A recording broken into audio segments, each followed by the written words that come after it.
کہ پاکستان کا جو ایک پڑوسی جو ہے وہ اس کو تو ہم نے آقا مان لیا ہے، اور دوسرا پڑوسی جو ہے وہ یہ کہتا ہے کہ اپنا وفد کابل بھیجنے کی ضرورت نہیں اور ہمیں اپنا دورہ ملتوی کرنا پڑتا ہے۔ ناظرین، یہ بم دھماکوں کی صورتحال بہت افسوسناک ہے، اور آپ دیکھ رہے ہیں کہ یہ ہر روز کی بنیاد پر ہو رہے ہیں، اور یہ پہلے کی طرح کے بم دھماکے نہیں ہیں خدا نخواستہ جس میں بہت زیادہ جانی نقصان ہوتا تھا، لیکن یہ وہ رشتے ہوئے زخم لگانے والے دھماکے ہیں اور کارروائیاں ہیں جن میں ایک دو مثلاً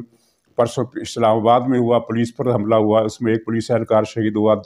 صرف ایک دن پہلے پشاور میں ہوا، بلوچستان، پختونخوا، پشاور کے علاوہ پختونخوا کے اور کئی شہر اور جو قبائلی علاقے ہیں جن کو صوبے میں ضم تو کر دیا گیا ہے، لیکن ان کو ایک بھی شہری حقوق دینے سے یہ حکومت انکار کر رہی ہے، یہاں تک کہ وہاں موبائل فون بھی نہیں چل سکتے، وہاں کچھ سڑک بھی نہیں بن سکتی۔ جنوبی وزیرستان میں سڑک کے لیے مطالبہ کرنے والوں کا دھرنا پتہ نہیں کتنے ہفتوں سے جاری ہے، اور کوئی وہاں پرواہ نہیں۔ وہاں یعنی قبائلی علاقوں میں رہنے والوں کو ہم نے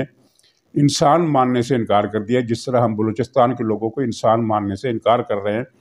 اسی طرح قبائلی علاقوں کو بھی یہ عمران حکومت انسان ماننے کے لیے تیار نہیں ہے۔ یہ اس دھماکے کی وجہ سے جو خوف پھیلا ہے وہ ماضی کے بڑے بڑے بم دھماکوں کی وجہ سے نہیں پھیلا ہے، کیونکہ ماضی میں یہ تھا کہ کوئی نہیں، حکومت ہے، وہ کچھ نہ کچھ بندوبست کرے گی، دہشت گردوں کو پکڑے گی، کارروائیاں کرے گی۔ لیکن یہ عمران خان کی حکومت جب سے آئی ہے، یہ شیخ رشید کا ایک ہی بیان آپ سنتے ہیں کہ دہشت گردوں کا ایک ٹولہ پاکستان میں داخل ہو گیا ہے، اور اگلے دنوں میں پشاور، کراچی یا لاہور یا دوسرے بڑے شہروں میں دھماکے ہو سکتے ہیں۔ یہ کل کے دھماکے سے ایک دن پہلے بھی شیخ رشید کا ایسا ہی بیان آیا تھا۔ اس بیان کے علاوہ زیرو کی مثال آپ مری میں دیکھ چکے ہیں کہ مری میں ساری رات پھنسے ہوئے لوگ ہر طرح کے ذمہ داروں کو، حکومت کے، انتظامیہ کے، اداروں کے لوگوں کو، ذمہ داروں کو ساری رات فریاد کر کے فون کرتے رہے اور بتاتے رہے کہ ہم مرنے والے ہیں، ہم مر جائیں گے، لیکن کسی نے ایک اینٹ بھی سیدھی نہیں کی،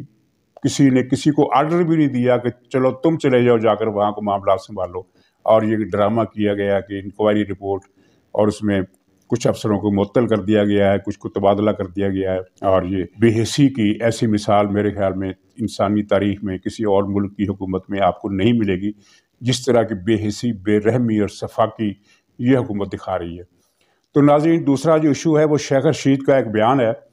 انٹرویو ہے، جس میں اس سے یہ پوچھا گیا تھا کہ تم نے کچھ دن پہلے یہ بیان دیا تھا کہ جن کا ہاتھ ہمارے سر پر ہے وہ اب بھی ہمارے سر پر ہے، اور وہ اپوزیشن کے سر پر کبھی نہیں آئے گا، اپوزیشن کی گردن پر ضرور آئے گا۔ اپوزیشن سے مراد خاص طور پر مسلم لیگ نون تھی، وہی کہ مسلم لیگ نون کو سمیش کر دے گا۔ تو اس وقت بڑا غل مچا تھا کہ یہ شیخ رشید نے کیا کہہ دیا، اور میں نے اپنے ولاگ میں کہا تھا کہ یہ بیان اس نے خود دیا ہے،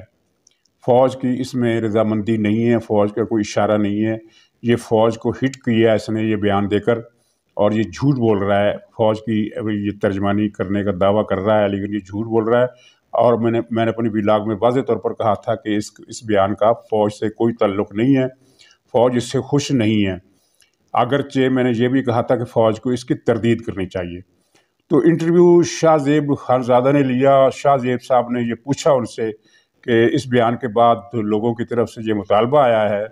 کہ ISPR اس کی وضاحت کرے یا تردید کرے یا لا تعلقی ظاہر کرے، جس طرح کے اس سے پہلے ایک بیان آیا تھا کوئی ڈیل نہیں ہو رہی۔ تو اس کے جواب میں شیخ رشید نے کہا کہ مجھ سے کہا گیا تھا کہ میں اس کی تردید کروں لیکن میں نے انکار کر دیا۔ اب کہا گیا تھا، بڑی چالاکی سے اس نے یہ نہیں بتایا کہ کس نے کہا تھا، لیکن بات تو 2 اور 2 جمع 4 کی طرح صاف ہے، سیدھی ہے۔ ظاہر عمران خان نے تو یہ نہیں کہا ہوگا کہ بیان واپس لو، اس لیے کہ عمران خان کے کہنے پر تو اس نے یہ جھوٹا بیان دیا تھا، اور وہ تو نہیں کہہ سکتا، اور پھر کون ہے وہ جو اس سے کہے گا؟ ظاہر ہے وہی ادارہ کہے گا جو اس بے شرمانہ بیان کی وجہ سے ایمبیرسمنٹ میں مبتلا ہوا ہے اور پریشان ہے کہ اس کی عزت اس نے داؤ پر لگا دی۔ تو اس نے کہا کہ میں نے انکار کر دیا، ہو سکتا ہے یہ جھوٹ بول رہا ہو، اور یہ بات اس نے کہ مجھ سے کہا گیا تھا، یہ الفاظ اس نے جان بوجھ کر چنے ہوں کہ اگر مجھ سے فوج کا ادارہ پوچھے کہ ہم نے تم سے کب کہا تردید کرو اور بیان واپس لو، تو میں کہہ دوں گا جناب میرا تو اشارہ مراد سعید کی طرف تھا، مجھے مراد سعید نے کہا تھا کہ بیان واپس لو، تو میں نے نہیں لیا۔ شاید یہ اس کے جھوٹ اور اس کے مکر و فریب کی یہ وجہ بھی ہو، لیکن اگر یہ فوج ہی نے کہا تھا، فرض کیجئے جس طرح کہ یہ امپلائی ہو رہا ہے، اس کے بیان کا مطلب کہ یہ اس سے فوج نے کہا کہ بیان واپس لو، تو اس نے انکار کر دیا، تو جناب اس کا پھر کہ کیا مطلب ہے؟ اس میں اتنی اکڑ، اتنی دلیری، دیدہ دلیری کہاں سے آ گئی؟ یہ تو بوٹ چاٹنے والا پرانا ایک مریض ہے، ذہنی مریض، تو یہ کیسے انکار کر سکتا ہے؟ اور اگر یہ خبر صحیح ہے کہ اس نے انکار کر دیا ہے، تو پھر یہی کہا جا سکتا ہے کہ سبحان تیری قدرت، کیسے دن پاکستان پر آ گئے اور پاکستان کے اداروں پر آ گئے کہ شیخ رشید جیسا ازلی اور ابدی کہنا چاہیے، کیا کہنا چاہیے اس کو، کہ ازلی اور ابدی بوٹ پالشیا، خوش آمدی، مکار، جھوٹا، کرپٹ انسان فوج کے ادارے کو انکار کر دے؟ یہ تو بہت مشکل سی بات ہے نا۔ لیکن بہرحال ایک یہ لمحہ فکریہ ہے ان کے لیے جن کا نام اس معاملے میں آ رہا ہے بالواسطہ یا براہ راست، یا غلط طریقے سے آ رہا ہے یا صحیح طریقے سے آ رہا ہے، یہ ان کے لیے لمحہ فکریہ ہے۔ شیخ رشید ان لاڈروں میں شمار ہوتا ہے جن سے کوئی کسی کی ہمت نہیں ہو سکتی کہ پوچھ گچھ کر سکے۔ مثلا یہ شخص کہتا ہے کہ میرا اپنا کوئی کاروبار نہیں ہے، اور یہ شخص وہ ہے جو یہ بھی کہتا ہے کہ میں نے پوری زندگی میں حرام کھایا۔ اس نے ایک مرتبہ کہا تھا کہ جس دن میں اپنے پلڑے سے کھاتا ہوں اس دن سمجھتا ہوں کہ میں نے حرام کھایا۔ اس کا مطلب ہے کہ یہ پوری زندگی حرام کھاتا رہا، اور حرام کو حلال اور حلال کو حرام کہتا رہا۔ تو ایسے شخص کے پاس اتنے پیسے کہاں آ گئے کہ اس کی ان گنت جائیدادیں ہیں، اربوں روپے کا تو ایک ہی فارم ہاؤس ہے، اور اس کے علاوہ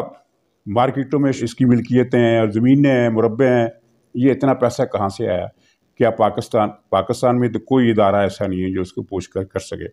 اگر یہ بھارت میں ہوتا تو کوئی نہ کوئی عدالت اس کی گچی پکڑ لیتی اب تک، لیکن پاکستان میں جتنا بڑا کرپٹ ہے، اتنا بڑا وہ محب وطن ہے، اتنا بڑا لاڈلا ہے۔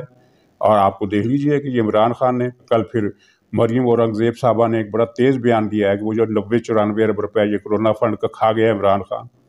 ظاہر ہے کہ اکیلا تو نہیں کھایا اس نے، ایک دو حصے دار اور بھی ہوں گے۔ 90 ارب کوئی چھوٹی رقم تو نہیں ہوتی، کھا لی۔ کوئی پاکستان میں خاموشی ہے، سناٹا ہے، کوئی بول ہی نہیں رہا۔ تو ناظرین، یہ آج کی پروگرام میں کوئی خبریں شامل اشاعت نہیں ہیں۔ شامل اشاعت سے مراد یہ ہے کہ یعنی شامل براڈ کاسٹنگ میں نہیں ہے، لیکن یہ صورتحال پر ایک تبصرہ ہے، بم دھماکوں کی صورتحال پر جو پاکستان میں ایک بے چارگی کی سی کیفیت پائی جاتی ہے، اس پر تبصرہ ہے۔ اور شیخ رشید کی یہ جو ایک جرت ہے جس سے یہ اندازہ ہوتا ہے، شبہ ہوتا ہے کہ شاید یہ حکومت جو ہے وہ اداروں کو ٹکر مارنے پر تلی ہوئی ہے، واللہ علم اس پر اظہار خیال ہے۔ امید ہے آپ کے ذہن میں بھی ایسے ہی سوالات جنم لے رہے ہوں گے جن کی طرف میں نے اشارہ کیا ہے یا جو میں نے اٹھائے ہیں۔ تو اسی پر پروگرام ختم کرتا ہوں، انشاءاللہ اگلے پروگرام کے ساتھ دوبارہ ملاقات ہوگی۔ خدا حافظ۔